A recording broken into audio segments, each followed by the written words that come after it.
the end in sight for America's longest war, this is what packing up looks like in Afghanistan. Row after row of US military vehicles sit in the yard at Bagram, waiting to be transported back to the United States. We've got tens of thousands of vehicles that need to go back to the depots in the United States, be reset and issued back to the Army. And this is where it's happening, in giant warehouses in 8 locations across the country.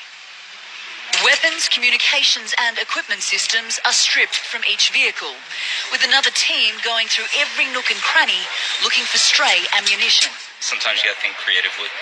Such as? Spots like this and the wires. Just places you wouldn't normally look.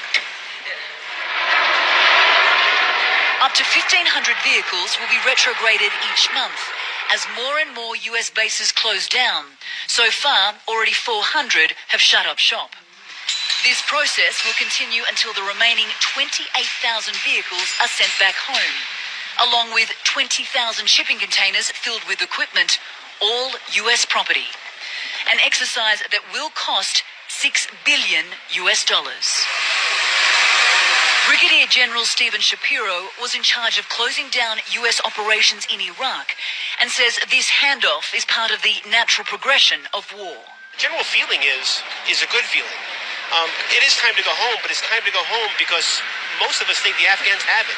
So it's a very good feeling. It's about going home, but frankly, it's about winning. And while many question whether this war has actually been won, the US believes its job here is done, handing over control to the Afghans and their security force of 350,000 troops.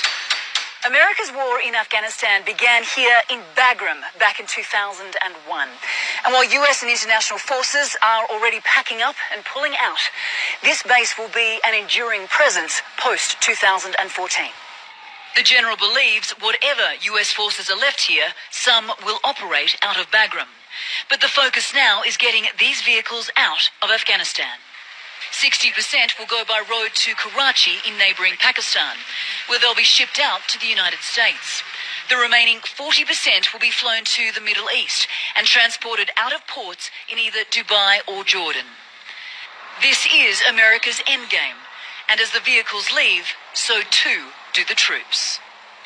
Anna Corrin, CNN, Bagram.